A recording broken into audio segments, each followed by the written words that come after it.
qué tenemos que hacer para lograr cada nivel. En las semanas que vienen vamos a enfocar aún más detalladamente en las actividades que son necesarias para lograr cada nivel. Muy bien. Entonces, algunas perspectivas sobre la alfabetización. En el pasado, cuando ya estaba comenzando la lingüística descriptiva, los lingüistas entendieron que fue el idioma hablado, el uso oral, digamos, que fue lo más básico. Y tenían el concepto que es correcto de que primero vino el habla y después llegó la tecnología de la escritura, y ya con esa tecnología se desarrolló otras maneras de expresión, otras formas de expresión a base de la tecnología que había surgido. Con el tiempo y con la prevalencia de la lectoescritura, a veces se nos olvidó ese concepto. Y hay algunos que piensan que realmente es el idioma escrito, que es el idioma real, que es lo básico, y que la manera en que las personas hablan es algo espontáneo, que no tiene tanta estructura, que no son las formas correctas. Entonces, ha habido esta evolución que es en parte, el resultado de la estandarización, del desarrollo que sucede cuando se inventa un alfabeto, una ortografía, normas para escribir, que también llegan estilos, géneros literarios que acompañan el uso de las formas escritas, y así lo escrito no suena como lo hablado. Cuando escribimos algo, lo escribimos usando un estilo que no es igual a la manera en que hablamos cuando estamos cara a cara, cuando estamos en la presencia de la otra persona. Entonces, hay ciertas diferencias entre un idioma o el lenguaje escrito y el lenguaje hablado. Y cuando digo hablado, incluyo los idiomas de señas, no hago una distinción, aunque idiomas de señas no mucho han sido escritos. Entonces, este problema no surge, o este fenómeno no surge tanto en los idiomas de señas, porque casi siempre están usados en presencia de las otras personas, de los interlocutores. Entonces, con el tiempo y la aceptación amplia de la lectoescritura y la estandarización de que hay una manera correcta de escribir, hay maneras correctas de hablar, de expresarnos, hay formas gramaticales que debemos obedecer, reglas que debemos obedecer. Entonces ha sido común pensar que el idioma puro es lo escrito. Entonces eso es algo que debemos reconocer, pero no es cierto. Lo que es más común, si la mayoría de los idiomas del mundo son idiomas no escritos, usados oralmente en una forma vigorosa, es realmente el idioma hablado, el idioma oral, que es la norma, que debe ser la pauta de la descripción y de nuestro entendimiento de qué es el idioma. Entonces, ¿qué es la relación entre los usos orales y los usos escritos? Y estoy seguro que hay más diferencias o hay más comparaciones que pudiéramos hacer, pero voy a enfocar en estos para nuestros. En clase. Generalmente el idioma oral o el lenguaje oral, el lenguaje escrito, tienen varias diferencias. Uno es que el idioma hablado es multifacético. Yo no solamente estoy produciendo sonidos, sino que hago gestos. Pueden ver la expresión de mi cara, yo muevo, tal vez algo así o algo así. Entonces hay intonación, hago pausas. Entonces todo esto es parte de la manera de comunicarme que lleva información. Yo puedo decir algo y parece que estoy riendo cuando lo hago. Entonces hay una diferencia en mi voz, en mi manera de producir los sonidos. Puedo sonar triste, puedo hacer mucho con mi voz y con la manera de expresarme. El idioma escrito es más que todo monofacético. Cuando leemos algo, es difícil saber si la persona está riendo, si está sonriendo, si está enojado. Solo miramos las letras y las palabras. Tenemos la puntuación para ayudarnos. Hay ciertos símbolos que indican que esto es una pregunta. Entonces podemos imaginar cómo debe ser la entonación, o si es una exclamación, tenemos comas para indicar pausas, pero es más o menos monofacético. No hay muchos canales de información que podemos aprovechar cuando estamos leyendo. Entonces, muchas veces leyendo la literatura, por ejemplo, hay una citación de una persona y el autor tiene que decir, dijo tal y tal cosa sonriendo, o dijo tal y tal cosa y estaba muy enojado. Entonces podemos regresar y leerlo de nuevo pensando en cómo sería si fuera enojado o si fuera contento o lo que sea. Pero así en la escritura tenemos que proveer más información sobre la naturaleza de la comunicación. O lo dejamos omitido y el lector tiene que suponer qué está pasando o proveer información sacándolo de sus propios conocimientos de cómo es esta persona, cómo es la cultura, cuáles son las normas, y así podemos hacer sentido de lo que estamos leyendo. Entonces, esta diferencia es algo que muchas veces se olvide. Uno piensa, bueno, si solo transcribo lo que ellos dijeron, tengo la información. Pero eso ha sido un problema en las cortes de justicia, donde hay una transcripción de lo que dijo un testigo y no se sabe exactamente cómo fue.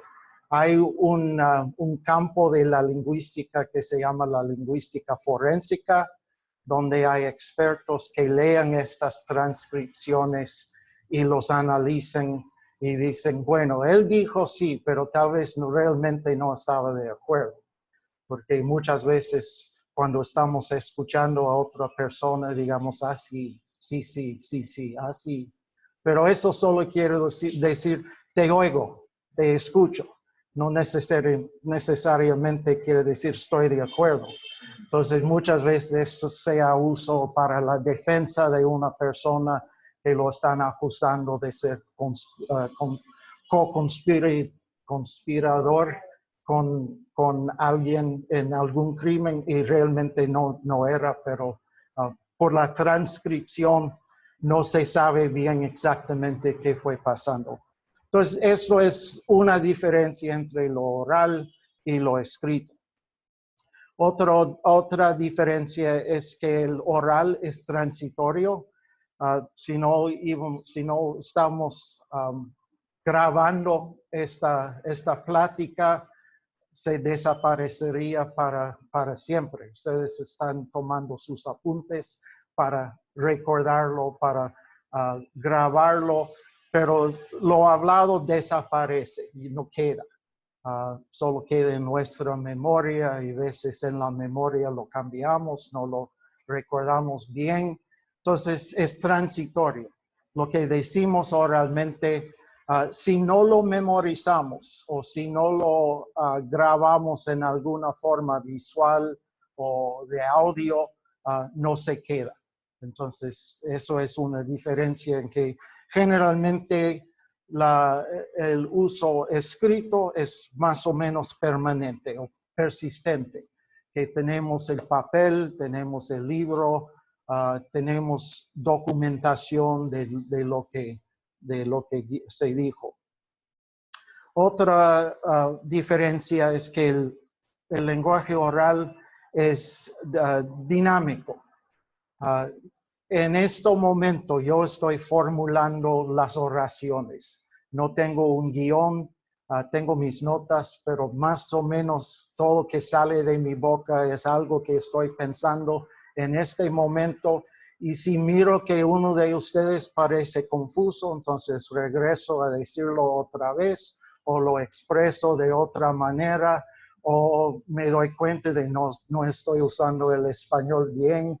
Entonces, estoy formulando mis oraciones en el momento de hablar y son dinámicos, cambian, repito, comienzo de nuevo, si voy mal, hago correcciones y así es muy dinámico. Generalmente lo escrito es muy estático. Cuando estaba estudiando en la universidad, tuve un curso sobre la lingüística y la escritura. Y un proyecto del curso fue de cuando estábamos escribiendo, por lo menos escribiendo en la máquina, en la computadora, de tomar cuenta del proceso. Entonces, aquí está la tarea, tengo que escribir algo, entonces comienzo a escribir qué pasó, qué fue lo que pensé, tuve que hacer otras notas de, bueno, primero pensé en los puntos importantes de la lectura y comencé a decir esto, pero decidí mejor comenzar con otra idea primero, entonces regresé y comencé de nuevo, comencé esta oración, pero fue mal, entonces lo borré y escribí otra cosa, cambié esta palabra. Entonces, podemos diseñar y manipular el lenguaje escrito en una forma más intencional, más estática. Y cuando terminamos, ahí está. Es una obra de arte ya completo, diseñado, refinado, pulido, y ya tenemos algo que podemos entregar. Entonces, hay cosas que no tenemos que pensar mucho. Si estamos escribiendo una lista de compras, no hay que pensar mucho en cómo diseñar esta lista. Aunque algunos, yo soy uno, cuando hago mi lista, pienso, bueno, voy a entrar al supermercado, ¿qué hay a este lado? Voy a hacer todo esto primero en mi lista para que no pierdo nada. Entonces sí, pienso un poco sobre la lista de compras, pero eso no es como una obra de arte, no es algo que tengo que pulir y hacer varios borradores hasta que, bueno, ya tengo mi lista, voy a publicarlo. Hay una variación en la clase del contenido y los propósitos de lo que estamos escribiendo. Pero es un proceso más detenido y por eso el lenguaje oral generalmente es más rápido. Si quiero comunicarles algo, es más rápido decírselo y es mucho más lento si tengo que escribir algo, imprimirlo, entregarlo y esperar que ustedes lo lean. Entonces, hay estas diferencias. Si les digo algo, ahí está y desaparece. Si les mando un papel o un correo electrónico, ustedes tienen el recordatorio de que hay algo que tienen que recordar, tienen que hacer, o que hay un cambio o algo, pero ahí pueden regresar a leerlo de nuevo y así. estas diferencias son diferencias importantes, pero más que todo son diferencias de tecnología, es decir, de la manera de representar la información.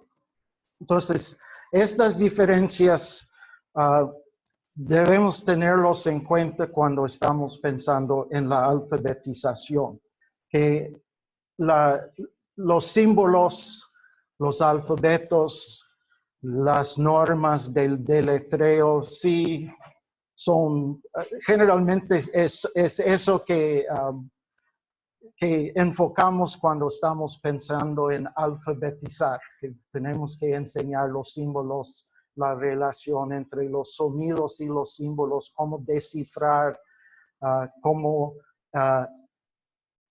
escribir, cómo pensar en los sonidos y representarlos en el papel. Todo eso es tecnología, pero también es una clase de desarrollo del idioma porque se está desarrollando nuevos estilos de hablar, nuevas formas que no se usan comúnmente en el habla diario, en el habla oral. Y así es una parte del desarrollo del idioma, dándole nuevas funciones al idioma. Esta planificación de estatus quiere decir que va a haber un cambio de corpus, que vamos a tener que hacer una planificación del idioma mismo o un desarrollo del idioma mismo para estas nuevas funciones. Listas de compra, no hay mucho que tenemos que pensar sobre estilo, pero si va a escribir un ensayo, ¿qué es la forma correcta de presentar información o un sermón? O si va a dar indicaciones, una receta para cocinar o indicaciones para hacer algún trabajo. ¿Qué es la forma correcta? ¿Cuáles son las normas de representar estos campos de conocimiento en una forma escrita? Y esto es lo que han llamado el desarrollo de un estilo escrito. Y ha sido muy interesante que cuando primero comenzaron los lingüistas trabajando con grupos monolingües hablantes de idiomas no escritos, analfabetos, ellos dijeron, bueno, tenemos que, si vamos a escribirlo, tenemos que pensar, y si vamos a hacer la traducción, por ejemplo, ¿qué será el estilo escrito que vamos a desarrollar para todos estos materiales nuevos que estamos elaborando? Pero ya con el tiempo que personas ya tienen libros, ya son alfabetizados, ya están leyendo, usando materiales, llegaron productos como las escrituras grabadas o la película Jesús o algunas otras formas orales de los materiales que habíamos producido. Y fue algo sorprendente que tenían el problema al reverso. Bueno, ya tenemos este estilo hablado, este estilo escrito. ¿Cómo vamos a expresarlo en una forma oral? Tendremos que desarrollar un estilo oral. Entonces, es interesante que se ha perdido el reconocimiento que existe normas orales, existen estilos orales y no necesariamente tenemos que desarrollarlos. Tal vez a veces tenemos que rescatarlos del desuso si las personas no están hablando el idioma, pero generalmente existen estilos, formas orales como la base de la comunicación diaria y así no tenemos que pensar mucho en desarrollar nuevos estilos orales, a menos que sí tenemos que pensar en cómo adaptar del escrito a lo oral. Entonces, una diferencia sin una distinción. Y por eso enfatizo tanto que en su base, en su forma más sencilla, la alfabetización es la adquisición de una tecnología. Porque puede existir lenguaje oral escrito, es decir, transcripciones de el habla, de transcripciones de personas usando su idioma oralmente. Y también puede existir lenguaje escrito, hablado. Es decir, puedo leerles de un libro y no es la manera normal de hablar, no es mi manera normal de hablar. Y eso es un problema. Bueno, muchas veces criticamos, por ejemplo, a los que usan oraciones escritas, porque suenan muy tiesos, suenan no muy genuinos, no muy auténticos, porque están leyendo algo que realmente no viene del corazón, porque están leyendo esta oración que alguien escribió hace siglos y entonces no es auténtico, no es como conversar con Dios si estamos leyendo nuestras oraciones. Y el problema es que el estilo escrito no suena como el estilo hablado. Entonces, no parece que estoy conversando con Dios porque estoy leyéndole algo. Y ese estilo no suena natural. Y así puede haber lenguaje escrito, hablado. Lo leemos en voz alta. Entonces, se puede transcribir el dialecto o la forma de hablar de un hablante sin transformarlo en las formas estandarizadas. Y esto se hace mucho en la literatura, en las novelas, que si uno de los personajes de un libro es un campesino, entonces el autor trata de representar su manera de hablar en el deletreo de las palabras, tratando de representar su acento, usando las palabras de su variante y así. Y eso es una transcripción, una expresión escrita del idioma hablado, del idioma oral. Y también se puede leer algo escrito en voz alta sin transformarlo a las formas del idioma hablado.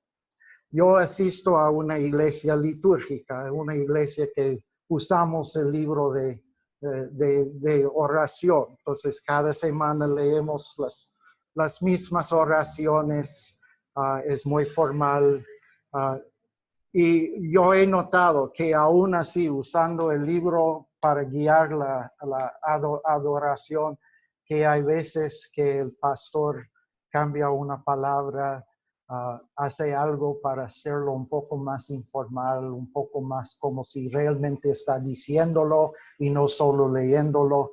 Entonces, eso es una tensión que sentimos, que esto sí es real, sí es importante, entonces tengo que cambiarlo un poco para indicar que no solo estoy leyendo algo sin pensar en qué dice, sino que realmente tiene sentido, tiene algo que representa mi propio sentimiento. Entonces hago los cambios, hago unos ajustes para que no es exactamente como aparece en el libro y leído.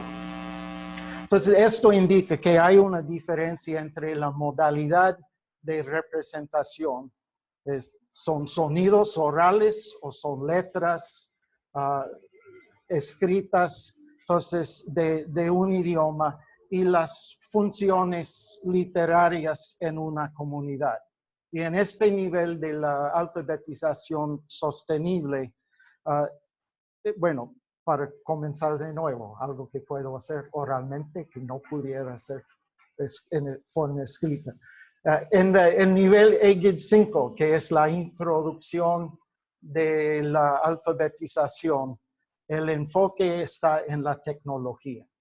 cómo vamos a introducir esta tecnología de alfabetos, de símbolos y sonidos, de descifrar, de poder leer con fluidez, de así dominar las destrezas de la alfabetización. Y eso es el enfoque, capacitar a las personas para que puedan manejar esta tecnología, sea en papel o digital, pero la persona tiene que aprender el principio más importante en ese nivel de la alfabetización es aprender la relación entre sonidos y símbolos.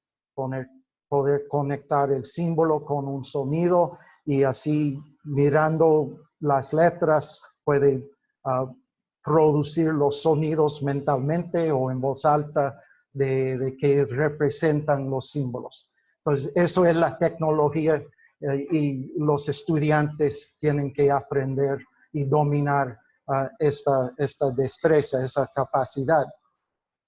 Cuando llegamos al nivel 4, que es la alfabetización sostenible, el enfoque ya no es tanto en la tecnología o en las destrezas, sino que está en el contenido, la producción de materiales, los usos de la literatura, sea de listas de compra hasta que obras literarias que son grandes monumentos de la cultura.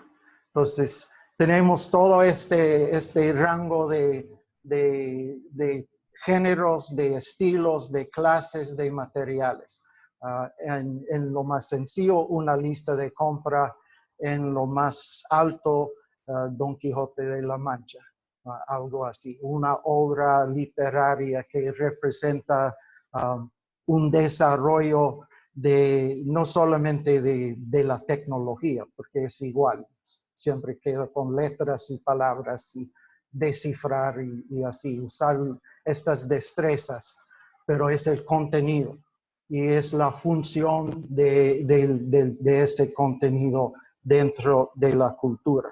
Entonces, en este nivel de la alfabetización sostenible, eso es el enfoque. Uno es de ampliar el número de usuarios, personas que pueden leer y escribir. En nivel 5 estamos mirando en un grupito, personas en una clase o dos clases, o miembros de una iglesia, o personas adultas o niños, pero es más o menos una muestra de la población. Cuando llegamos al nivel 4, estamos pensando en ampliarlo para que sea prevalente dentro de la comunidad, que hay muchos, no todos, que son alfabetizados. La tasa de alfabetización va de 5 o 10% a 90%. Eso es el desarrollo que queremos ver para subir de 5 a 4 en la escala y así para lograr la alfabetización sostenible. Pero también estamos enfocados en los usos.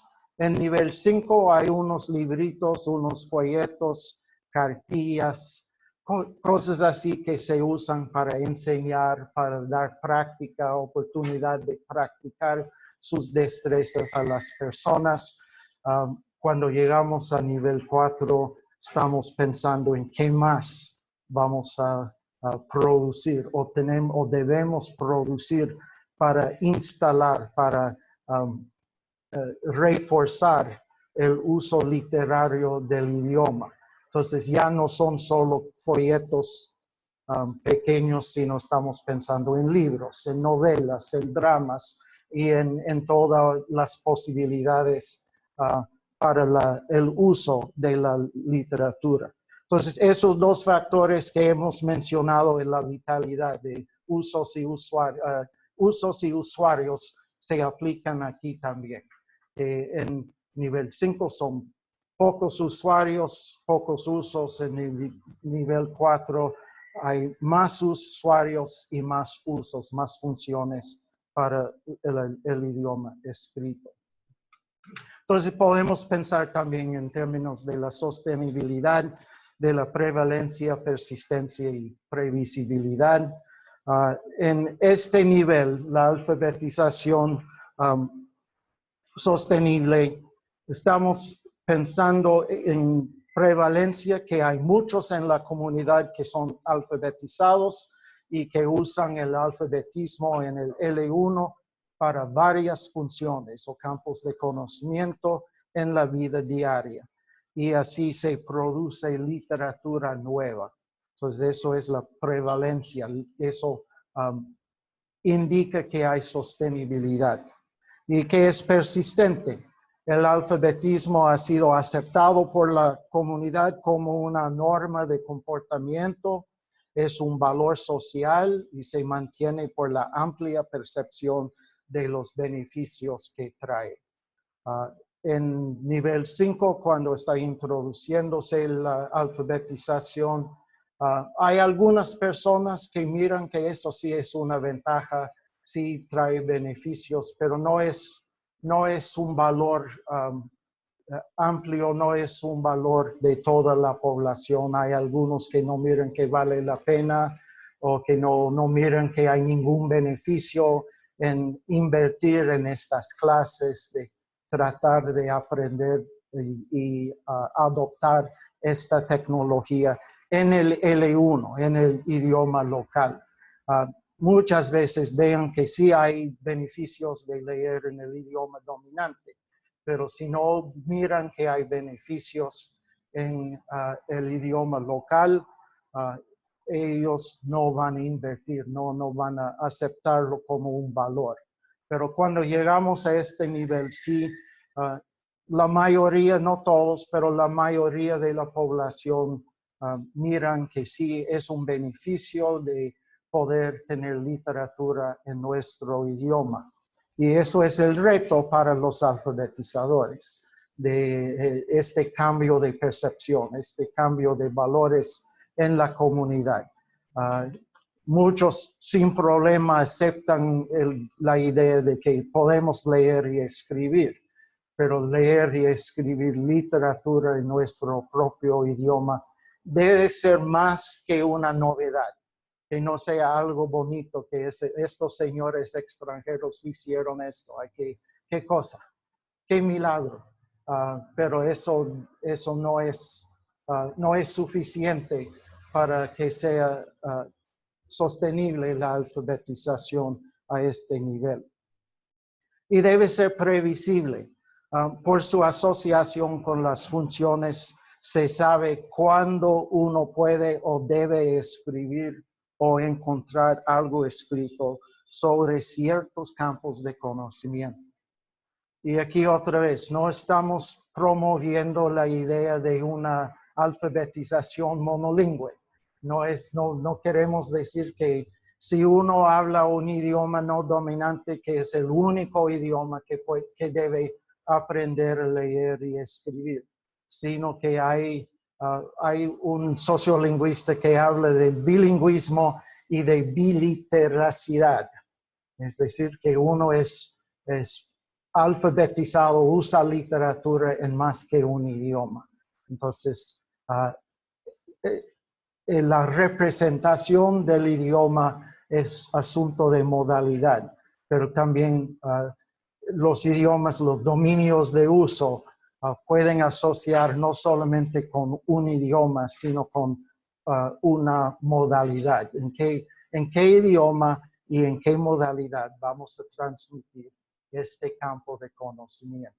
Entonces, las modalidades pueden ser múltiples, los idiomas pueden ser múltiples también, y así pueden ver cómo es de complicado este proceso de desarrollar y de diseñar o gestionar el conocimiento de una comunidad, de manejar sus propios conocimientos, sus propios campos de conocimiento y así poder lograr un espacio social, un espacio en que se puede usar el idioma local, el idioma no dominante, tanto como el idioma dominante.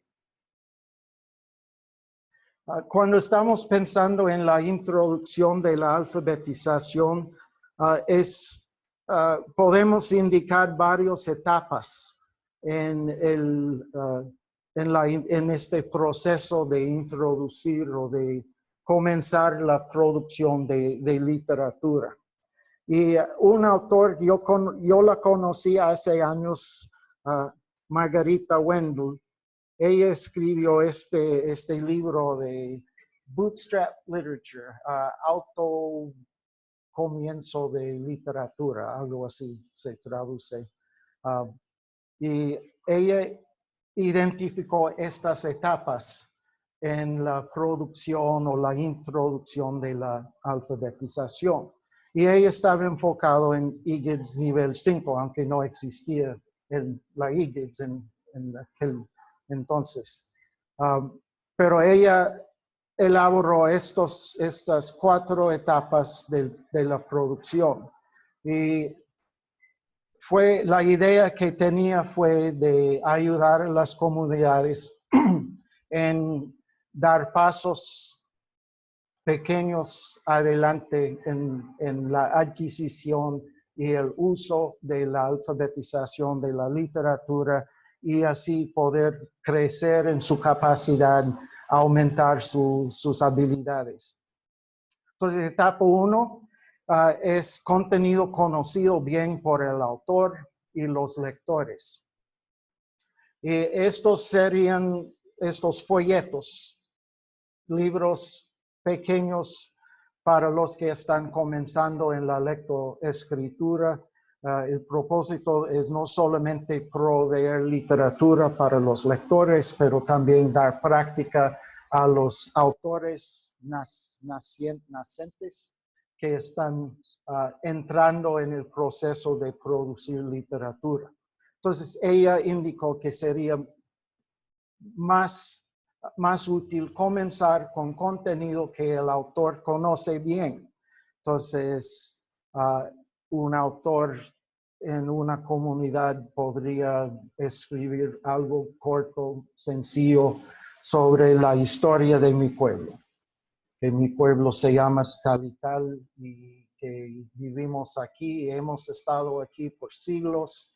Mis antepasados dicen llegaron de cierto lugar y que nos llamamos por este nombre, otros nos llaman por otros nombres. Somos cierto número de personas. Esto es lo que hacemos, cazamos, sembramos, así tenemos estas artesanías. Entonces, toda esa información es algo bien conocido por el autor y también por los lectores. No es nada nuevo de información, sino que es algo bien conocido, pero es de interés porque lo conocemos, lo podemos entender de qué está hablando. Y muchas veces viene con ilustraciones y dibujos y todo eso. Atrae el interés de la comunidad y así puede servir para animarlos a leer, de tratar de descifrar estas palabras, de practicar sus destrezas en la alfabetización. Y es fácil para el autor porque no tiene que pensar mucho en qué es esta cosa, cómo voy a explicarlo, porque son cosas muy conocidas que todos van a reconocer y así es la etapa básica de la producción de literatura. La segunda etapa es nuevo contenido basado en la experiencia personal del autor. Entonces, eso es nueva información, algo no conocido por los lectores, pero algo experimentado por el autor que él o ella quiere compartir con su comunidad. Entonces, puede ser algo como mi primer vuelo en avión, o yo fui a la ciudad y mi primera vez yendo a la ciudad o a la capital, cómo es la ciudad grande, cuáles son las diferencias, que ahí no hacen eso, no podemos ir al río a bañarnos, tenemos que bañarnos en la casa y cosas así que son raras, que no son de nuestra cultura. Qué rara la comida de los que no están de nuestro pueblo. Yo fui a la capital y ahí no van a creerlo, pero ellos comen ciertas cosas.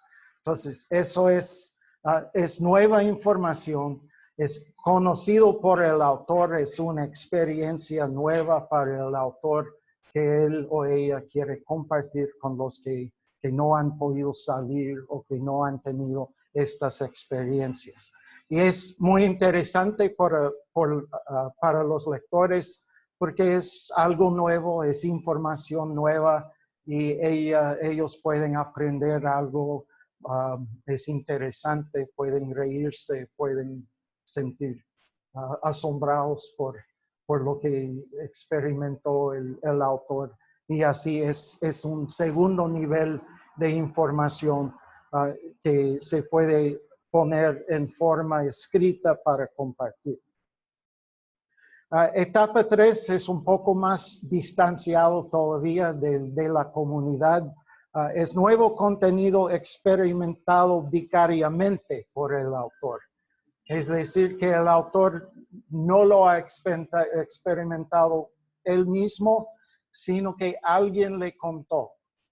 Entonces, yo fui a la capital y ahí encontré un gringo y él me contó de los Estados Unidos. Y no van a creer qué comen ellos o cómo visten o qué tienen allí. Es un país raro porque tienen esto o otro. Y así, el autor no ha ido a los Estados Unidos, pero sí está contando de esta información vicariamente. O mi amigo salió del pueblo y él fue a los Estados Unidos y cuando regresó esto es lo que él me contó. Entonces, da la perspectiva de uno que es miembro de la comunidad, pero de información o contenido nuevo que nadie de la comunidad tal vez habrá experimentado. Entonces, es un nivel más de complicación, de distancia de lo conocido. Requiere algunas habilidades más del escritor, que tiene que pensar cómo voy a explicar estas cosas nuevas, cómo voy a explicar cosas que nadie en la comunidad ha visto. Entonces, tengo que describir usando formas que tal vez no usamos mucho o que indican o describen cosas no conocidas. Entonces, el lenguaje llega a ser un poco más complicado para hacerlo.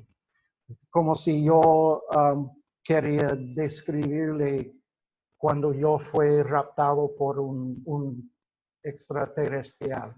Entonces, te voy a describir este disco del espacio que vino y el rayo que me levantó y todo esto son cosas no conocidas que nadie había experimentado. Entonces tengo que elaborar un poco más, tengo que describir. Fue como esto, pero no exactamente como eso. Había ciertos cambios, la luz no fue como nuestra luz, fue otro y así. Toda explicación requiere unas destrezas más para el autor. En esta etapa, la idea es describir todo con el lenguaje, el idioma local, o es posible agregar préstamos, o hay que describirlo todo. Bueno, ese es el tema del autor, cómo describir usando mi idioma, pero si son cosas que vienen desde afuera, cómo voy a introducir estos campos de conocimiento. Tal vez tengo que prestar. Tal vez voy a solo citar. Ellos lo llaman tal y tal cosa, y eso es la palabra en su idioma, pero nosotros no tenemos palabra, pero es como es. O puedo inventar una palabra nueva. Ellos lo llaman esto en su idioma. Yo voy a llamarlo esto. Y así es parte del desarrollo, esa elaboración de la terminología. Y la cuarta etapa es nuevo contenido traducido de otro idioma por el autor. Entonces, toda la información viene desde afuera en su forma original. Fue una forma literaria, una forma escrita generalmente, y así el autor tiene que traducirlo a su propio idioma, y los mismos problemas surgen de cómo voy a expresar estos términos o estos conceptos en el idioma local. Ahora, el problema con esto, hay un prejuicio en esta jerarquía que tal vez ustedes han notado, que la etapa más elaborada, la etapa más desarrollada es la traducción, que no habla de creatividad, y en ninguno de estos niveles realmente hay mucha creatividad. Es que les voy a contar de algo que sucedió o algo que no conocen. Es descriptiva, son discursos de explicación, que no hay mucha creatividad, en de que aquí hay una idea completamente nueva que nadie había pensado antes o nadie había experimentado esto. Entonces, no hay nada de la creación de una literatura que nosotros llamáramos avanzada, una literatura realmente creativa. Entonces, yo quisiera agregar un nivel 5, que es nuevo contenido literario creativo, como cuentos, novelas, poesía, drama u obras de arte. Entonces, sí se puede traducir dramas del siglo de oro de España, traducirlos a los idiomas locales. No creo que serán de mucho interés a muchas comunidades, pero se puede traducir literatura. Hay un lingüista,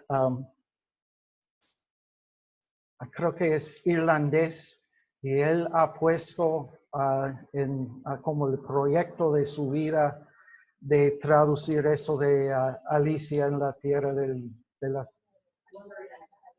de las Maravillas. Él quiere traducirlo a todos los idiomas del mundo. Entonces, eso es su proyecto, la traducción, pero de esta obra clásica. Y lo ha hecho, yo creo, en tal vez 60, 70 idiomas. Entonces, ha hecho mucho. Pero de todos modos, ¿de qué interés es Alicia en la Tierra de Maravillas para los Nomatzigenga o los Yanesha? Puede ser interesante, divertido, pero está tan lejos de su mundo, de su cultura, de su experiencia, que, bueno, yo creo que no habrá muchos que compran el libro. Entonces, eso es el problema con la etapa 4, de que la traducción de la Biblia, de la literatura clásica en otros idiomas, sí tiene valor, pero no es suficiente para realmente lograr una alfabetización sostenible que es relevante a la cultura, que representa la cultura, que realmente expresa la perspectiva, la cosmovisión, la manera de entender el mundo de estas comunidades. Entonces, lo ideal del florecimiento de la literatura en cualquier comunidad será que habrá esta etapa 5, donde hay nuevo contenido literario creativo como cuentos, novelas, poesía, drama u obras de arte. Y por eso digo que es tan difícil realmente llegar a la alfabetización sostenible. Podemos llegar, muchos hemos llegado a la etapa 4, donde hay obras traducidas, pero eso no es todavía, es bueno, no hay nada malo en eso, pero realmente no es totalmente suficiente para lograr la alfabetización sostenible. El idioma quiché donde yo trabajé tenía cuando yo estaba ahí como 500,000 hablantes. Ahora tiene más de 1 millón de personas que se identifican, que autoidentifican como quichés. No todos hablan el idioma. En todos los grupos mayas, que son el 85% de la población de Guatemala, que ahora es más o menos 10 millones, yo conozco solo 2 autores indígenas que han escrito novelas. Entonces, en una población grande, ya con personas muy educadas, los 2 autores que yo conozco son profesores de lingüística en las universidades. Ellos han escrito obras literarias, libros de poemas, están produciendo literatura, pero de, digamos, 8 millones de personas hay 2 autores. Entonces, aunque sí ha sido un éxito, la alfabetización en los idiomas mayas sí están reconocidos en la educación primaria. Hay muchos indígenas mayas que están en las universidades estudiando en español, no en su propio idioma, pero todavía no han llegado realmente a este nivel de tener una alfabetización sostenible. Pues cada vez que uno de estos autores saca algo, publica algo, hay grandes noticias, porque es tan raro que alguien escriba algo así en el idioma maya, pero por eso es noticia, porque es tan raro, no es la norma, no es común. Entonces, realmente estas comunidades no son alfabetizados a este nivel. Se usa en la educación, pero no se usa mucho fuera de la escuela en forma escrita. Se habla, pero no escriben mucho en sus idiomas. Entonces, esto es el reto, como ya he mencionado varias veces, el desafío de cómo llegáramos a este nivel. ¿Cómo es que una comunidad pueda lograr estos niveles, este nivel de desarrollo lingüístico en que están produciendo literatura así en una forma sostenible? Entonces, ¿cuáles son los obstáculos a la alfabetización sostenible? Generalmente podemos decir que un obstáculo grande es la mayor funcionalidad de un idioma dominante o un idioma de más prestigio que ya está escrito. Entonces, si puedo conseguir todo lo que necesito en forma escrita en el idioma dominante, ¿para qué invertir en aprender a leer mi propio idioma? Y vamos a ver que hay cosas que se puede hacer, pero eso es tal vez el mayor obstáculo que existe para lograr la alfabetización sostenible en un idioma no dominante. Otro obstáculo puede ser que hay insuficiente número de campos de conocimiento en el L1 que la comunidad quiere mantener en forma escrita. Tal vez no ven la necesidad de escribir cómo sembramos maíz. Todos sabemos cómo sembrar maíz, ¿para qué escribirlo? Y podemos enseñar a nuestros niños a hacerlo sin darles libros, sin tener clases, se hace por observación. Entonces, el uso de la literatura para propósitos pedagógicos no es común, no es la norma. Si queremos enseñar algo, lo hacemos oralmente y eso es suficiente. Mientras que mis abuelos pueden pasar la información a mí y yo a mis hijos, ¿qué más necesitamos?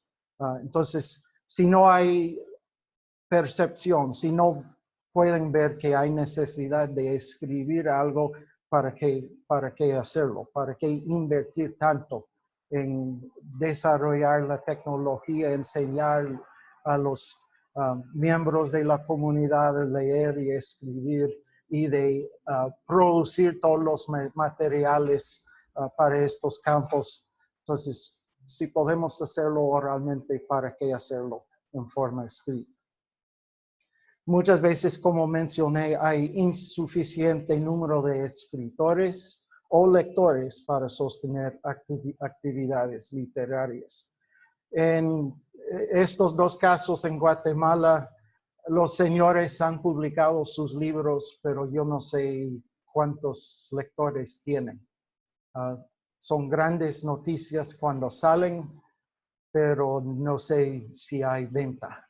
No sé cuántas personas compran el libro y realmente lo lean. Todos están muy entusiasmados que estos señores están haciendo tantas grandes cosas, pero realmente no lo usamos. Entonces, si solo hay 2 escritores, ¿cuántos libros van a poder producir? Pueden ser muy prodigiosos y producir muchos, pero si no hay suficientes lectores, no hemos llegado a este nivel. Y muchas veces hay insuficiente mercado para sostener la producción literaria. Aunque no nos gusta pensarlo, la publicación es un negocio. Los autores lo hacen muchas veces esperando que van a ganar algo vendiendo sus productos. Las casas que publican, ellos esperan que gente van a comprar y que va a entrar dinero que pueden pasar a los autores y para a sus socios que tienen interés en el negocio. Entonces, si no hay ganancia, si no hay un mercado, si personas no quieren pagar para tener la literatura, entonces no va a llegar, no va a poder sostenerse. Entonces, el costo y el precio son factores importantes. También hay problemas muchas veces de distribución, de que este libro en Quiché o en MAM se publicaba en Francia por una casa de publicaciones ahí y no se consigue en Guatemala porque se publicó en Francia. Y Francia tiene muy buena voluntad de promover la literatura indígena, pero si los libros están en Francia, no hay mercado en Guatemala. Y ahí están los lectores. Hay unos, tal vez 10, 15 lingüistas que pueden leer los libros en Francia o en otras partes del mundo, pero la comunidad misma no tiene acceso por problemas de distribución. Y también puede haber obstáculos o problemas de contenido. Muchos libros publicados por autores indígenas tienen una cosmovisión no cristiana. Entonces, si hay muchos creyentes en un pueblo o en una comunidad, ellos no van a querer leer el libro. Y va viceversa también, si toda la literatura es literatura cristiana y no hay muchos creyentes en una comunidad, no van a tener interés. Entonces, ¿qué será el contenido para el mercado, para que se pueda sostener este negocio, mirándolo puramente de la perspectiva económica? Si no hay venta, no se va a poder sostener. Y muchas veces en el nivel 5 de la IGILS hay recursos desde afuera que proveen el dinero, proveen los costos de producción para fomentar, para promover la introducción de la literatura. Pero si no hay subsidios desde afuera para la literatura, ¿cómo va a mantenerse en el largo plazo? Y cuando se retira este apoyo financiero del extranjero, ¿cómo vamos a mantener la producción y la impresión de libros y los sueldos de los autores, de los editores, de todos que tienen que trabajar para producir, del equipo, de la maquinaria de producir. Ahora, los costos están bajando con la entrada de tecnologías digitales y electrónicas, pero de todos modos hay costos. Y el negocio de publicación tiene que poder sostenerse financieramente. Muy bien. Y eso es. Hemos terminado. ¿Hay preguntas o comentarios? Estoy seguro. Creo que estamos todavía solos, ¿verdad? No llegaron ninguno. Ah, sí, ok. Sí, hermanos a distancia, si tienen preguntas o comentarios también, por favor, avísenos. Bueno, en realidad me había quedado pensando en esto de qué relación hay entre los usos horarios y los escritos. Y, o sea, lo que quería comentarle, no sé si fuera del foco, es un aporte, bueno, ya saben. Estaba pensando cuando usted dio el ejemplo de la forma genuina que tuvo esa persona para compartir la palabra, lo que él decía, lo que él estaba interpretando y cómo estaba diciéndolo en cuanto a su nivel de oralidad. Entonces, fue en ese momento en el que yo me puse a pensar en el lenguaje oral que Dios tuvo desde el principio, por ejemplo, cómo se comunicó con nuestros padres, de qué forma, porque no había una forma escrita, digamos. Entonces, en ese nivel oral, digo yo, en una forma dialógica, y cómo quedó eso registrado en unas simples tablas de piedra, y que eso se fue plasmándose de generación en generación. Y si uno se pone a pensar en el lenguaje escrito que él haya podido utilizar, dándole conocimiento a esas personas en aquellos tiempos, cómo empezó a crearse el tema de lo que es la escritura. Pensamos en los sumerios, pensamos en el sánscrito y bueno, todo lo que llega hasta el día de hoy. Entonces, yo me ponía a pensar en eso que usted estaba diciendo y yo me pregunté que es importante entonces la oralidad y cuando queda registrado, no siempre va a quedar archivado, porque ya queda registrado. Sí, sé que hoy en día tenemos muchos obstáculos, empezando por la sostenibilidad en cuanto a lo económico, pero venía dentro mío, capaz que sea una locura lo que voy a decir, y digo, o sea, si quedan grabados eso que se mandó a escribir, porque se mandó a escribir en unas piedras de madera, entonces se puede empezar de poquito y tal vez sea un trabajo de muchos años, pero no es imposible. Entonces, pensaba también en esa dinámica dialógica que tuvo Dios desde el principio con nuestros padres, como lo tiene hoy en día con los lectores de la Biblia. ¿Y quién fue el autor? ¿Quién es el autor de la Biblia? ¿No? Entonces, ¿qué es lo que ese autor trata de transmitir y cómo? A ver, si yo me voy a una comunidad, mi ejemplo, por ejemplo, la comunidad de los Shinao es una comunidad a nivel oral, yo lo caracterizaría en un nivel más o menos del 5 a 6, por ahí. Entonces, como que pienso en esto, cómo hacer, digamos, en esa dinámica dialógica, ¿no? No sé, pensaba en esto, la realidad vino así. Sí, hay mucho que podríamos decir sobre la historia de la alfabetización, la introducción de literatura. En cuanto a eso de, por ejemplo, el libro de oración, es parte de la historia occidental de que no había muchas personas educadas, que solo pocos podían leer y que muchas veces aún los sacerdotes no tenían mucha educación. Entonces, para evitar errores, para evitar herejías, se pusieron todo en forma escrita y la práctica fue de leerlo tal como consta, sin cambios, porque eso es lo entregado, lo aceptable. Entonces, para mucho de la cultura occidental, el concepto de alfabetización, ¿cómo se dice? Alfabetización para todos.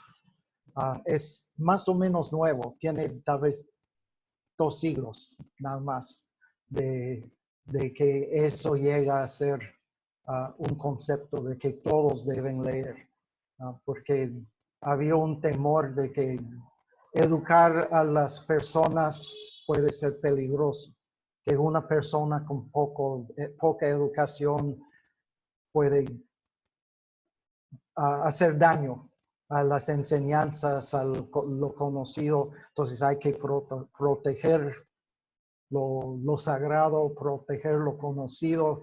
Y así el concepto que nosotros promovemos de que todas las comunidades, todas las personas deben ser alfabetizados es más o menos un concepto moderno.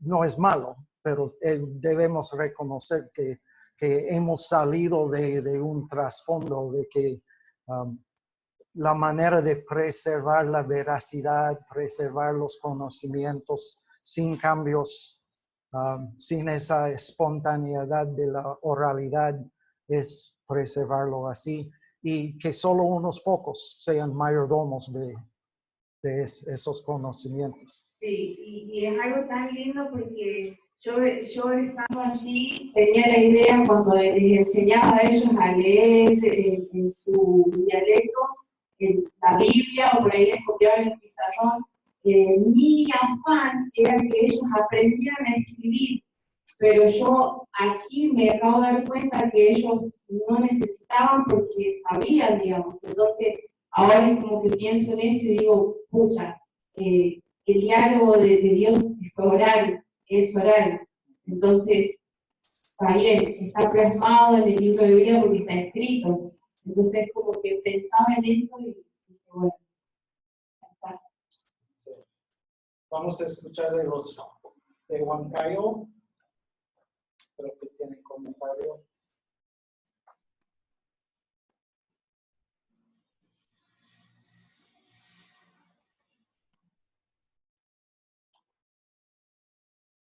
A ver, ahora, sí está. ¿Me escuchas? ¿Me escuchan? Sí. Quería comentar, no sé si me escuchan, ¿sale la voz? ¿Sale la voz? Sí, no, sí. Quería comentar sobre la realidad del Huanca en la alfabetización. Si bien es cierto, en el Perú no hay un buen porcentaje de cristianos. Entonces, cuando empezamos sacar materiales netamente bíblicos para la alfabetización, está bien para ese grupo de cristianos, pero para la mayoría de los que no son cristianos, no ayuda mucho ese enfoque. Entonces hemos cambiado un poco la estrategia de sacar otros materiales para ayudar. Sobre la diferencia entre ¿Se escucha? Es que uno era permanente y el otro era transitorio. Cómo Dios, bueno, sí, conociendo al hombre, o esto no tiene se transmitía de padres a hijos, la idea de Dios, de la liberación, del otro. Y le dice a Moisés, bueno, que escriba, que era, ¿no? O lo escribió, mejor dicho, Dios escribió sobre las tablas de piedra, ¿no? Para que el pueblo lo viera, ¿no? Conociendo, creo, al hombre, de su memoria es frágil, decirlo así, y escribe, ¿no? Lo hace permanente, ¿no? Más allá de que sus palabras son permanentes, pero para el hombre lo adecuó así, ¿no? Para que sean permanentes. Y el hombre también después desarrolla eso, o sea, desde empezar a dibujar en cuevas sus actividades o lo que hacía o lo que vivía, empezar a querer registrarlo, a querer hacerlo permanentemente, quizás esa necesidad de que quede, de que haya sea continuo, ¿no? Duradero en el tiempo. Eso era mi reflexión. Y también pensaba en estas comunidades donde de repente no necesitan, pensaba, claro, si lo básico es la oralidad, es lo principal. ¿Hasta dónde nosotros tenemos que ver eso? ¿No? Decir, bueno, no, si veo esta necesidad de que ellos necesitan nada más el uso oral, ¿cómo quizás yo también tengo que frenarme y decir, no, la alfabetización es mi idea, pero la idea de ellos no es eso? Vamos a ver si los de Huancayo pueden. Ya. Ahora, ¿nos escuchan? ¿Nos escuchan? 1, 2, 3, 1, 2, 3, 1, 2, 3. Vamos, hermano. No, ahora Siento. empiezo. A ver, 1, 2, 3, 1, 2, 3. Está prendido el micrófono, está prendido el micrófono. ¿Ahora nos escuchan? ¿Nos escuchan? 1, 2, 3. 1, 2, 3. Siento mucho, hermano Amador, pero no les escuchamos. Wow. Ya, será para otro. Para otro. Voy a mandarlo por escrito. Ya, entonces. Hablando de la alfabetización. Ya, entonces para la próxima. Ahora yo les escucho bien. Allá, Mary nos escucha bien, pero... Permanecer en el tiempo. Sí. Ajá. Ya, ¿nos escuchan? Bueno, Mary No. sí los escucha. Sí, Mary, sí, pero... A ver, o Pero para aquí Mary no, nomás. aquí no le podemos escuchar. Ahora, ¿qué Lo hacemos? ¿Qué siento hacemos? mucho. A ver, uno también escucho muy bien. User 9 también escucha muy bien, entonces... No, Eduardo, no es. ¿Sí? Sí. Hay algo Ah, ya. que Entonces era... viene muy claro, o que me hace pensar mucho. Sabemos que la alfabetización tiene que ver con la lectoescritura, ¿verdad? Yo, bueno, llegué a citar porque de hecho quiero hacer la parte de alfabetización. Pero pensando un poco en todo esto y conociendo este panorama de la oralidad, de que hay pueblos que todavía mantienen su oralidad y que a veces no quieren tener algo en escrito o no les interesa quizás leer, escribir, me preguntaba, dentro de la alfabetización, ¿es posible que se brinde una herramienta a ellos que mantienen su oralidad y también respetando ese factor de oralidad? O sea, no sé si me explico. La alfabetización tiene que ver, siempre lo relacionamos con lectoescritura. Pero, ¿habrá dentro de la alfabetización alguna herramienta que como alfabetizadora yo en un contexto oral pueda brindar? Sí, bueno, hablando de lo que Hace poco de ese concepto de los mayordomos de los campos de conocimiento, de, por ejemplo, que solo los sacerdotes podían leer y así ellos eran los mayordomos de la información. Tuve una colega alfabetizadora en Guatemala y ella mirando la falta de éxito en la aceptación de la alfabetización entre los quichés. Aunque habían muchos, algunos sí leyeron, usaron sus nuevos testamentos y así fueron alfabetizados, pero ella pudo mirar que no había mucha aceptación de la literatura en el idioma. Entonces ella dijo, ¿por qué no buscamos a personas que sean los mayordomos? Hay una palabra en inglés, broker, que es una persona, bueno, venden seguros y manejan varias compañías y así ellos sirven al cliente diciendo, bueno, estos son los productos, yo voy a ser su broker, entonces le ayudo a escoger los mejores que hay.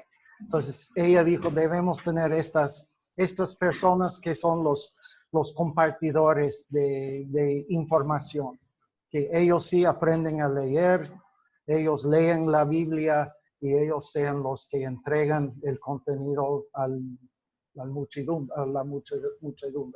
Y que todos que quieren saber pueden escucharlo en su idioma, pero por medio de esta persona que sabe leer y ha aprendido a estudiar las escrituras y así. Entonces, como dije, ese concepto de alfabetización para todos es un concepto muy occidental, muy democrático, y no es malo. No vamos a negar a nadie que aprenda a leer o que tenga la ventaja de acceder a información por sí mismo. Pero también debemos reconocer que en muchas comunidades no todos van a querer, no todos van a tener acceso a la educación. Entonces, ¿cómo entregamos la información? ¿Cómo vamos a compartir los conocimientos? Tal vez puede ser por medio de estos intermediarios que están compartiendo lo que ellos han leído, lo que ellos han aprendido.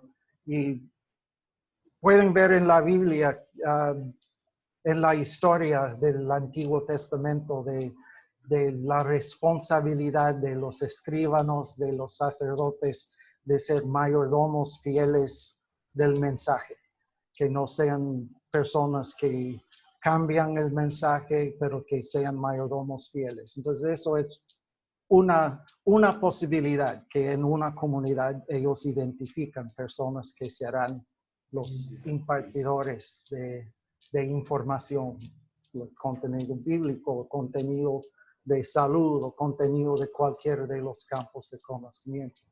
Y que no esperamos que todos tienen que leer y escribirlo.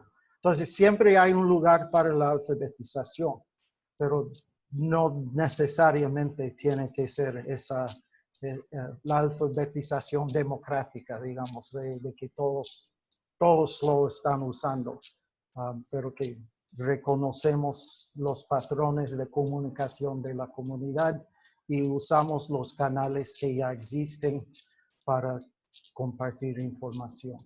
Y más yo creo que las personas van a querer leer, pero es un poco dudoso que van a querer leer en un idioma no dominante.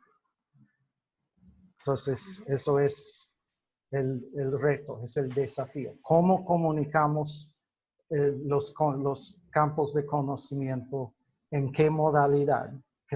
¿Cuáles serán las estrategias para lograr una comunicación amplia que no necesariamente tiene que ser exactamente similar a la pauta de los países desarrollados occidentales, pero que puede seguir otro patrón, otra pauta? Profesor, si pensamos en la posibilidad de la alfabetización oral con todas sus estrategias, ¿eso no sería una traducción oral? Sí, eso vamos a tratar mañana. Bueno, vamos a hablar un poco de la oralidad sostenible y en las semanas que vienen también vamos a hablar de estrategias orales. No solamente lo que se puede hacer, pero algunos ejemplos de lo que han hecho en varias comunidades para aprovechar de las normas orales de comunicación.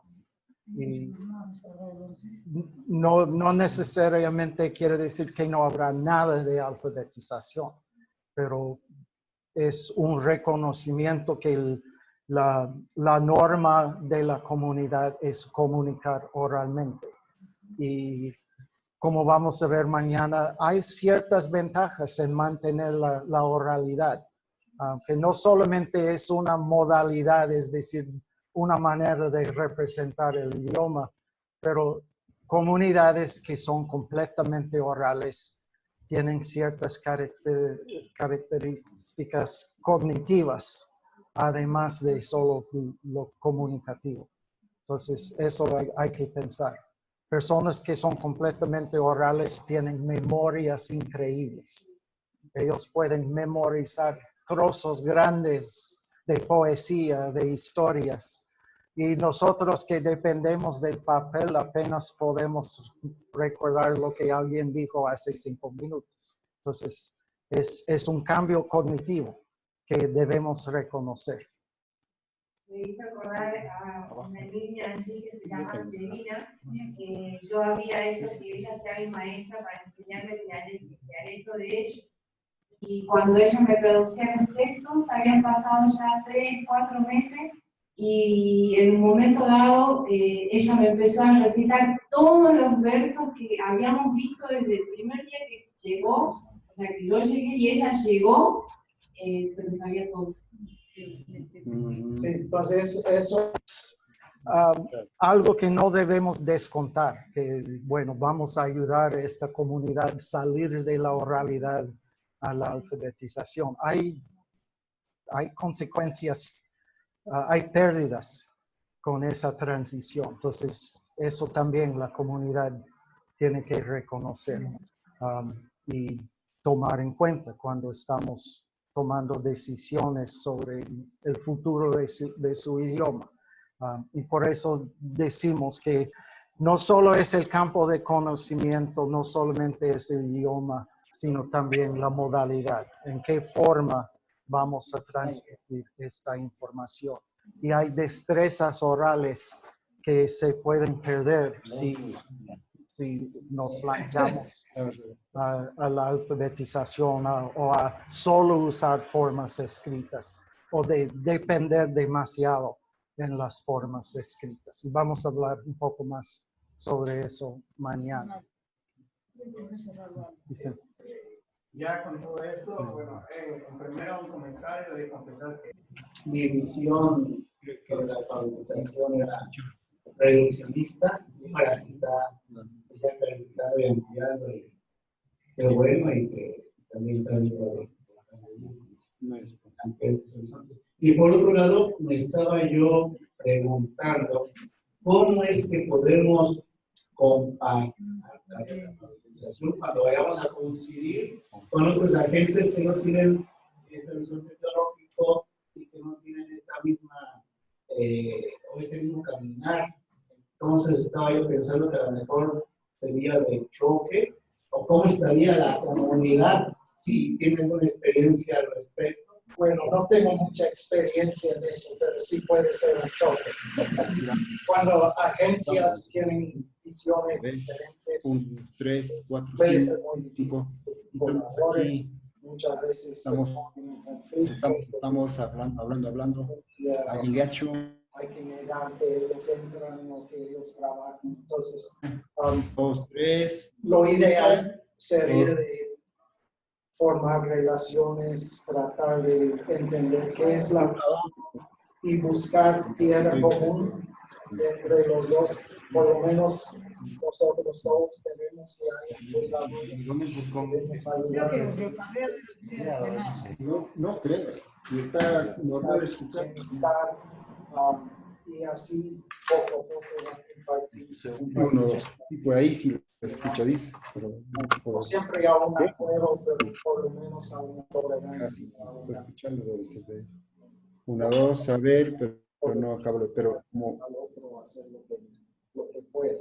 Reconocer el valor de lo que el otro hace.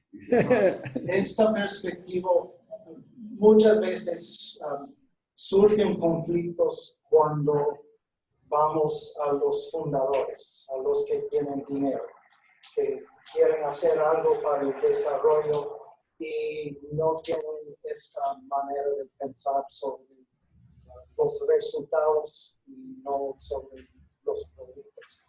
Entonces, muchas veces los que donan, los que tienen dinero y quieren proveer recursos, tienen en mente un resultado. y algún técnico de Silca que Y se le encarga. dio a distribuir. Los oigo desde mi celular. Entonces, con mucho gusto dan el dinero para hacerlo, pero no A ver, participar en estos libros realmente son la solución a las necesidades. Entonces ahí es donde yo he visto más conflicto. Las agencias de desarrollo de gobiernos muchas veces tienen mucho dinero para producir diccionarios. Diccionarios son buenos, no hay ningún problema con un diccionario, pero un diccionario no ayuda a una comunidad donde nadie quiere hablar de idioma.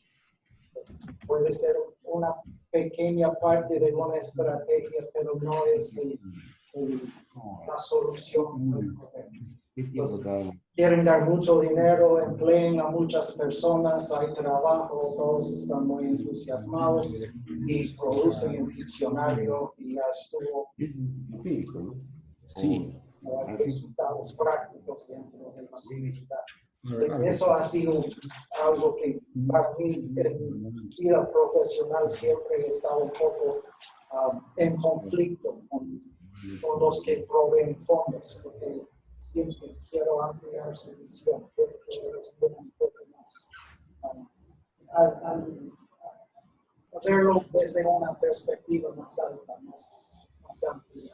Y muchas veces están enfocados en su crédito que ellos tienen y tienen horarios muy rígidos. En 5 años vamos a tener un diccionario, 3 años vamos a tener un nuevo testamento. Así pierden la vista de qué necesita la comunidad, que sería más apropiada para la comunidad. Entonces, sí, eso sí es un reto, es parte del proceso de la última semana o penúltima semana. Vamos a hablar de no solo el desarrollo de la capacidad del idioma, sino el desarrollo de la capacidad de la comunidad y la capacidad de las agencias. Que muchas veces agencias que vienen a colaborar no tienen los recursos, no tienen la visión, no tienen la capacidad de hacer lo que se necesita. Entonces, ¿cómo trabajamos en esas áreas del desarrollo? Por ejemplo, lo que hace de poner las Biblias en los aparatos electrónicos, ¿podría considerar como oralidad también?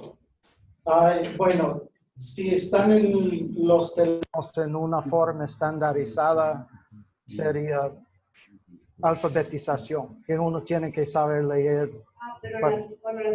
Pero si son audios, es oralidad, sí. Es una forma de oralidad. Aquí los amigos quieren comentar, queremos comentar lo de Huancayo. Ok, adelante. Y ahora sí, por fin, arreglamos. Gracias por arreglarle. Queríamos comentar de la cultura huanca para el desarrollo sostenible de la alfabetización. Creo que este curso abrió una manera de poder ver para nosotros de una manera diferente que veníamos luchando. Si bien es cierto, no es el 100% en las comunidades cristianas. Hay buen porcentaje, sí, pero los demás no son cristianos. Y cuando el idioma, las personas de esa etnia, de esa cultura, realmente no tienen una autoestima, una identidad de su idioma, de su cultura, va a ser muy poco el desarrollo de nuestra alfabetización. Esto digo porque en Huanca, en la cultura huanca, eso viene sucediendo. Por eso ahora hemos visto, por ejemplo, uno de los campos de conocimiento es el Wailash, que estamos empezando a trabajar en este proyecto. Pero la cosa es como, si somos cristianos, pues va a ser quizás de alguna manera un poquito contradictorio con el principio bíblico, porque ¿de qué nos sirve? Nuestro objetivo como cristiano es que entiendan la palabra de Dios, que conozcan a Cristo, pero un buen porcentaje no son cristianos. Y si queremos llegar en su propio idioma, primero tenemos que trabajar en la sensibilización, en la concientización, en que ellos valoran su idioma y su cultura. Ahora, nosotros, yo personalmente, vengo trabajando ya algunos años apoyando, sensibilizando, trabajando en la parte de campos de conocimiento, como por ejemplo uno de ellos es la danza típica, el Wailar y el Santiago, y con algunas instituciones educativas donde fomentamos la oralidad y la lectura a través de los cantos. No son cantos cristianos, son cantos culturales, etc. Pero ¿qué pasa? Dice la otra parte, si somos cristianos, dice, ¿qué hace Amador ahí? Él es cristiano, eso no debe estar metido ahí. Ese es totalmente pecado, está mal. Entonces, si nos metemos solamente en la parte cristiana o iglesia, creo que nada, o no vamos a lograr mucho, quizás en otras culturas sí, pero por ejemplo en los huancas no. Entonces, estamos empezando a abrir, a llegar a reconocer esos campos de conocimiento y fortalecer para que en esos campos de conocimiento puedan mantener su idioma originario, tanto oral como escrito. Ahora, una de las cosas, cuando comentabas de la etapa 4 de la alfabetización, es algunas cosas muy difíciles. Por ejemplo, traducimos al huanca la ley de lenguas del Perú, que a nivel del Perú ha sacado el gobierno. Entonces, hemos empezado a traducir en el idioma huanca y es totalmente, hay términos netos de la ley y todo esto, y es un desafío poder traducir, pero se requiere literaturas de diferentes, digamos, de diferentes niveles, diferentes para que el público pueda tener y pueda empezar a fortalecer en sus campos de conocimiento. Eso quería comentar. Bueno, gracias. Sí, eso es un problema. Menciono dos cosas que quiero comentar o responder. Uno es el gran desafío de colaborar con personas que no comparten nuestras creencias. Como cristianos tenemos ciertos valores y muchas veces, especialmente entre personas que son muy activistas en pro de su idioma o su cultura, hay personas que han rechazado al cristianismo como algo que viene desde afuera, que no es nuestro, no comparte nuestra cosmovisión. Entonces, el cristianismo se ve como algo ajeno, malo, parte del colonialismo y así. Entonces, muchas veces, bueno, es un problema para nosotros que venimos como misioneros desde afuera, porque sí, representamos lo de afuera. Es claro que no somos de parte de la comunidad, pero es aún más difícil para miembros de la comunidad que ya son cristianos, que han aceptado el mensaje de las escrituras y que no quieren compartir o participar en las prácticas antiguas que ya entienden que no son bíblicos, que no son correctos. Entonces, ¿cómo se relacionamos con personas que comparten ciertos valores, el mismo entusiasmo, el mismo compromiso con la promoción y mantenimiento del idioma, el desarrollo lingüístico, pero no comparten nuestros valores espirituales y religiosos?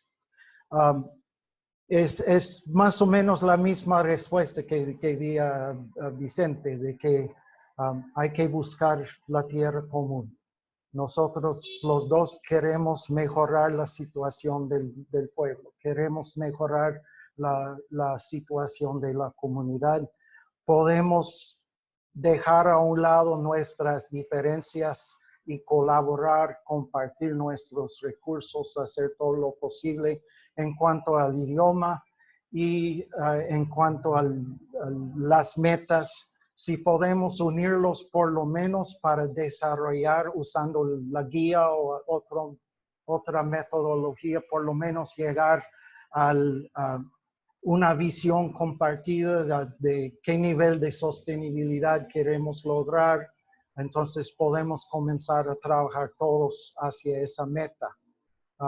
Y uno de los beneficios del concepto de campos de conocimiento es que los que tienen interés en ciertos campos de conocimiento pueden enfocar en esos campos.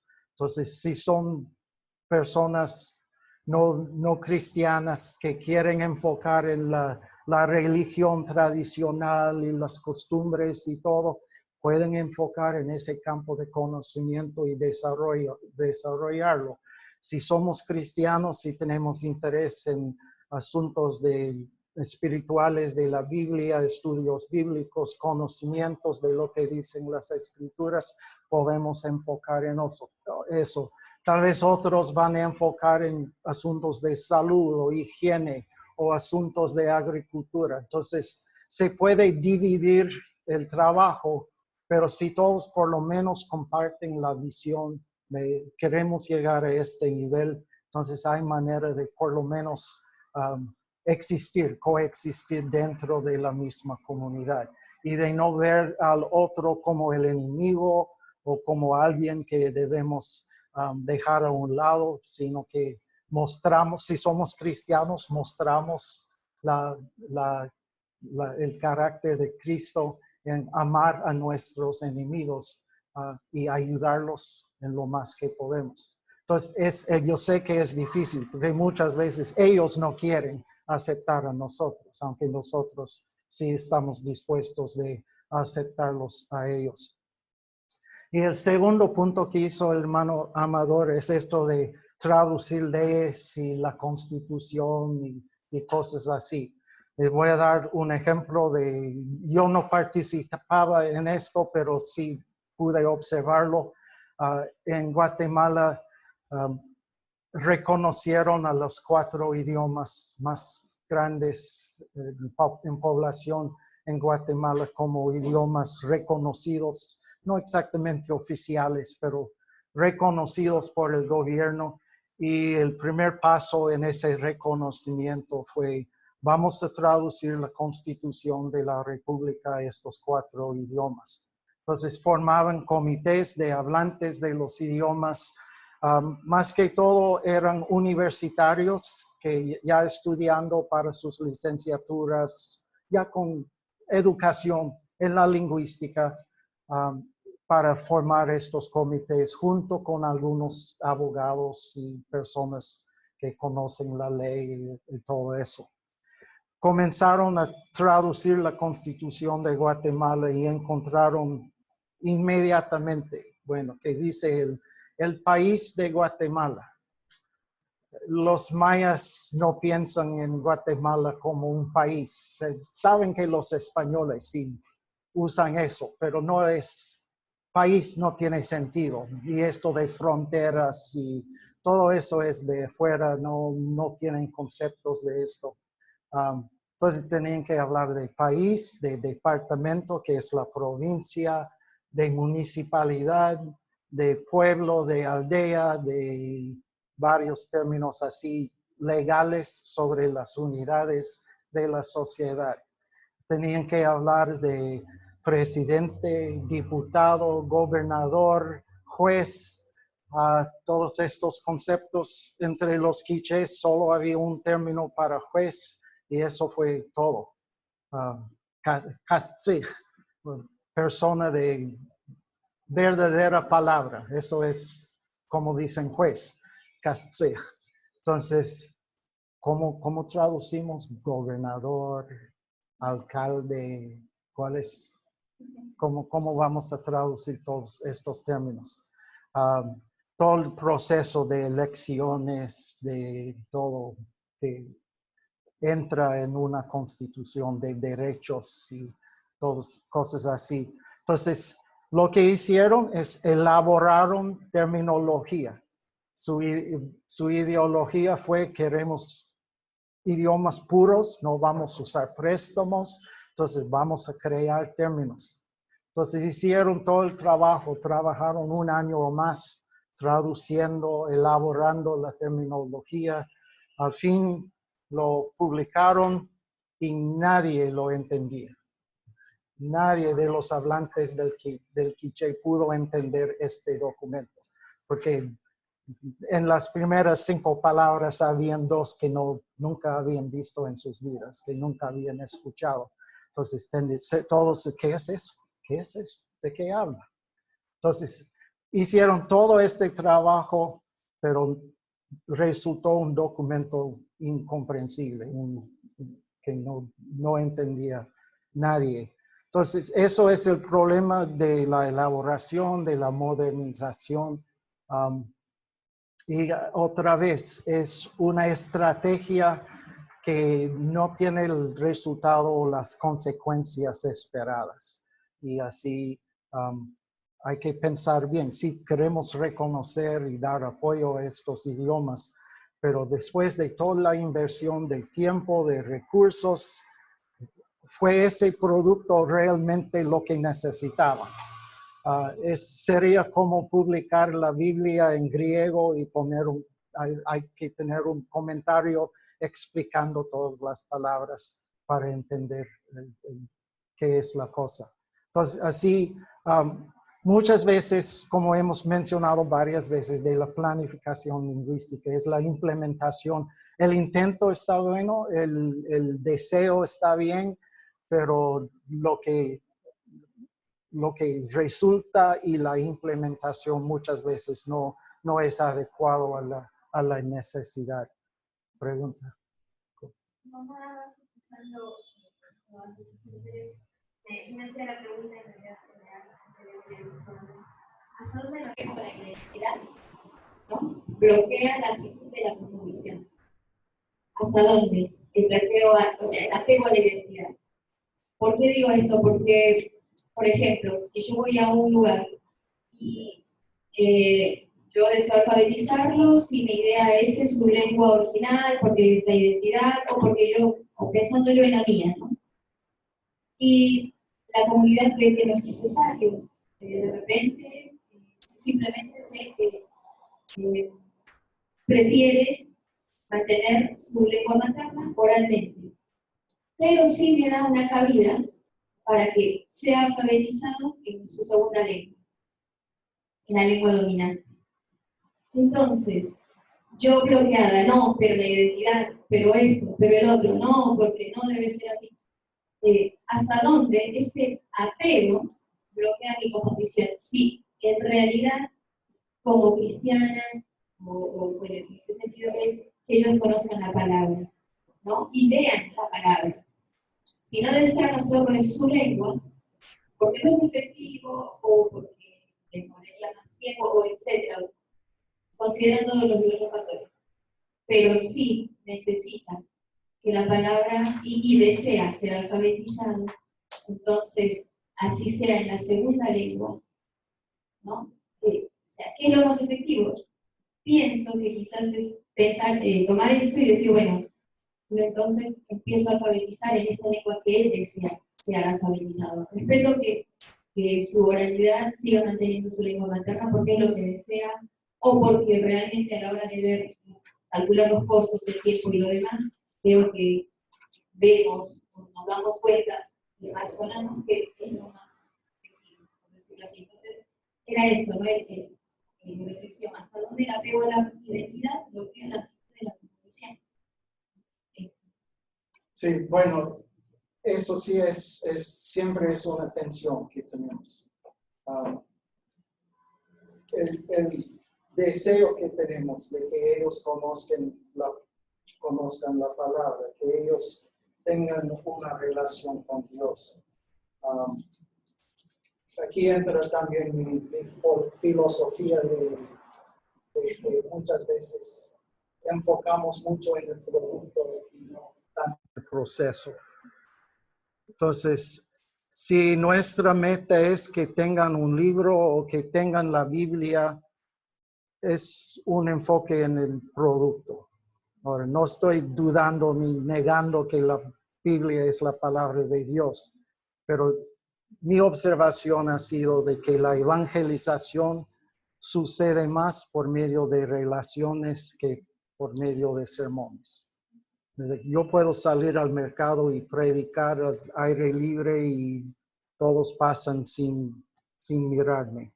Pero si me aproximo a una persona necesitada y comienzo a ayudarlo, demuestro que soy buena gente, como dicen en Guatemala, eso tiene mucho más efecto que darle un tratado, de predicarle, entregarle un libro, es la relación personal. Entonces, el reto para nosotros con personas que no son como nosotros, que no comparten nuestras creencias, nuestros valores, es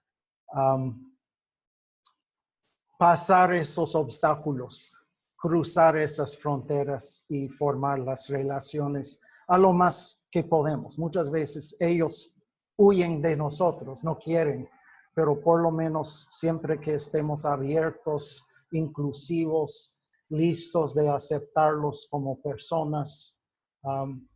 Mi esposa tenía un concepto que ella leía de un grupo de monjas en un convento, que ellas siempre en hacer su culto en la noche dijeron que, bueno, adoramos a Dios y adoramos a Dios en ti.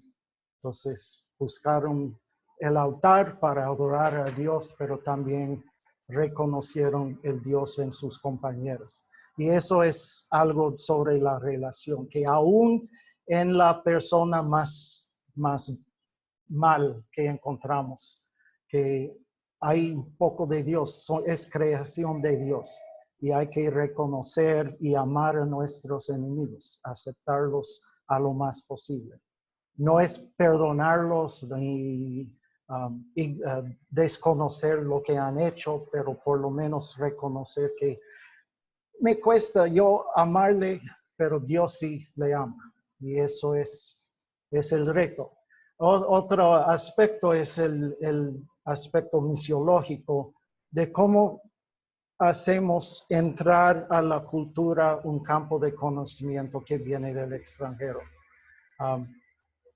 Tiene un efecto en la cultura. Van a dejar ciertas prácticas, van a cambiar su manera de pensar y vivir.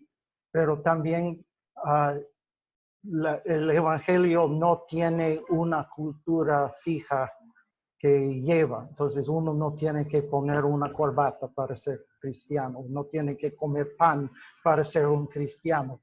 Uno puede vivir dentro de su cultura. Entonces, ¿cómo hacemos entrar el mensaje, el campo de conocimiento bíblico a una comunidad en una forma que realmente es relevante para ellos?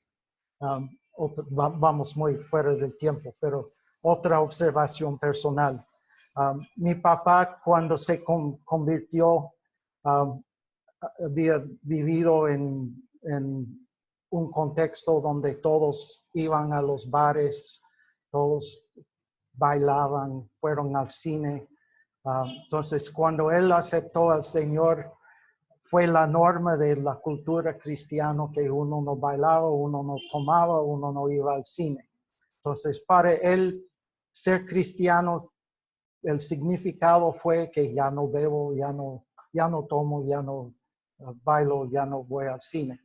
Nosotros creciendo en nuestro contexto como jóvenes, tomar tal vez un problema, pero bailar, todos bailan, no es nada, no es ninguna evidencia de rebelión contra Dios, es algo divertido. Y cine, ¿qué problemas hay con cine? Entonces, para nosotros estos aspectos culturales eran muy diferentes. Para nosotros lo que fue más importante fue yo no tomo drogas, yo no hago ciertas cosas sexuales y así. Eran otras evidencias o otras tentaciones que teníamos que enfrentar como cristianos para mantener nuestro testimonio. Pero no ir al cine para nosotros solo nos hizo muy raro entre nuestros amigos, porque ¿qué hay del cine? Y también tampoco pudimos mirar la televisión en los días domingos. Entonces, estos eran los pecados grandes de esa era, de ese tiempo. Y entonces, pero son factores culturales. Mirar la televisión, tomar vino o cerveza no es ningún problema para los alemanes cristianos. No, todos toman, no es un problema, no es pecado. Entonces, estos aspectos culturales no debemos llevarlos a las comunidades e insistir. Bueno, si tuve una conversación chistosa con algunos misioneros no muy informados en Guatemala, que ellos dijeron, miran esta gente ahí, ellos trabajan con la gente que viven en el basurero municipal. Entonces ahí habían chozas donde estaban personas viviendo.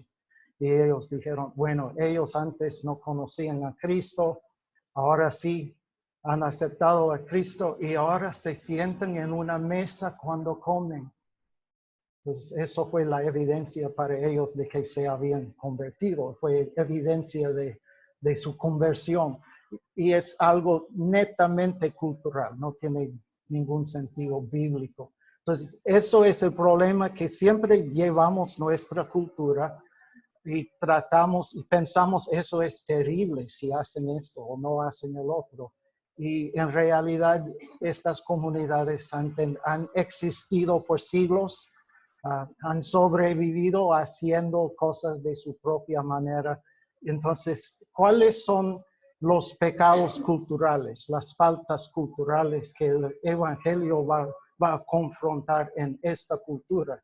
Y no traerles los problemas nuestros, que realmente para ellos no son o no deben ser problemas. La prohibición de guitarras en la iglesia, la prohibición de música en la iglesia, cosas así que son culturales, no son realmente parte de la enseñanza de la Escritura. Entonces, el reto para la comunidad cristiana es cómo hacemos el Evangelio nuestro, cómo hacemos este mensaje de libertad, de gracia de Dios, de salvación, realmente nuestro, genuinamente de nuestra cultura y no con remanentes de los que lo han traído o nos han predicado. Bueno, hemos sobrepasado el tiempo mucho. Gracias por su paciencia. Mañana vamos a hablar de la oralidad y vamos a entrar en un poco de las perspectivas sobre ese tema. Debo avisar que los que están a distancia, es muy probable que vamos a comenzar tarde mañana, que vamos a estar todos en la universidad tomando una foto un poco antes de la clase. Tenemos que caminar para regresar aquí. Entonces, yo supongo que estaremos más o menos 15 minutos retrasados en la hora de la clase. Gracias por su paciencia. Nos vemos mañana.